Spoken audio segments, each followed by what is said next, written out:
იწყება ახალი ეპოქა, ახალი პატრიარქისა. ეს სიტყვები გააჟღერა რუისისა და ურბნისის მიტროპოლიტმა მეუფე იობმა. მან იქადაგა და ამბიონიდან ისაუბრა სწორედ ამ პროცესის შესახებ. ის ამბობს, რომ ახლა მიჯნაზეა სასულიერო სფერო, წმინდა სინოდი ახალი პატრიარქის არჩევასთან დაკავშირებით და ის ფიქრობს, რომ ახლა სწორედ სწორ გზაზე დგანან, რადგან სწორედაც ქართველი ხალხი გაერთიანდა ეს ნახა საზოგადოებამ, ის იხსენებს იმ დღეებს, როდესაც პატივს მიაგებდნენ პატრიარქ ილია მეორეს და სწორედ ეს ერთიანობა არის ნიშანდობლივი.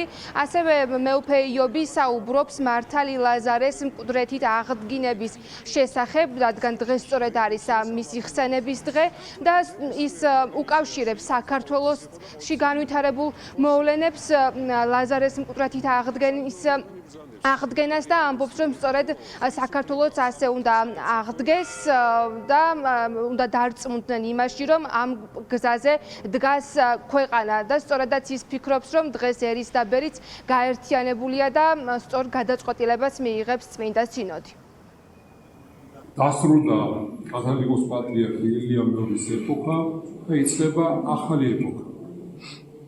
ჩვენ ვართ მიჯნაზე, რომ საქართველოში უნდა ირჩიეს ახალი კათოლიკოს პატრიარქი. მე მინდა გამიხსენო კირილე ათონელის წინასწარმეტყველება საქართველოსთან მიმართებაში, რომ ბოლო ჟამსო საქართველოს ტერიტორიაზე შეიქმნება ახალი იმპერია.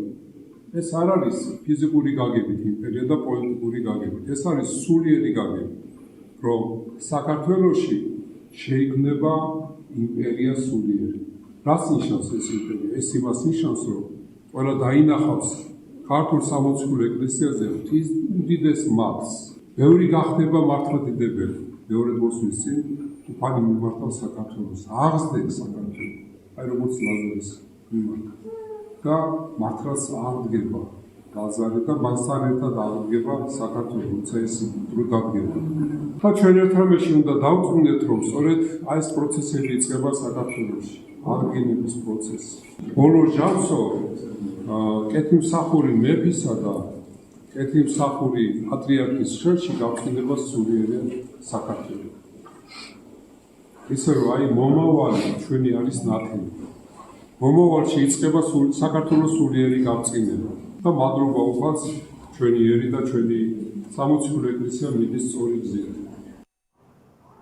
უნდა აღინიშნოს ის, რომ მეუფე იობი არის ერთ-ერთი ის მიტროპოლიტი, რომელსაც საეკლესიო წრეებში განიხილავენ პატრიარქობის ერთ-ერთ კანდიდატად, რადგან ის ყველა კრიტერიუმს აკმაყოფილებს, მათ შორის ასაკობრივ ცენზს, განათლებას, მას აქვს ბევრწლიანი გამოცდილება საეკლესიო სფეროში, მათ შორის ის ერთი პერიოდის განმავლობაში ადმინისტრაციულ ცხოვრებასაც ეწეოდა და შესაბამისად ყველა კრიტერიუმი, რომელიც მართვა-გამგეობის დებულებაშია განსაზღვრული, მეუფე იობი აკმაყოფილებს, ამიტომ მას ერთ-ერთ კანდიდატადაც მოიაზრებენ. უნდა აღინიშნოს ისიც, რომ საინტერესო იქნება, როგორ განვითარდება მოვლენები და რა სიტყვიან სხვა იერარქები 24 აპრილამდე, ვიდრე სინოდის ხდომა გაიმართება და დასახელდება სამი პატრიარქობის კანდიდატი. ხვალ კი ბზობის დღესასწაულთან დაკავშირებით სიონის საპატრიარქო ტაძარში მოსაყდრე მეუფე შიო აღასრულებს წირვას.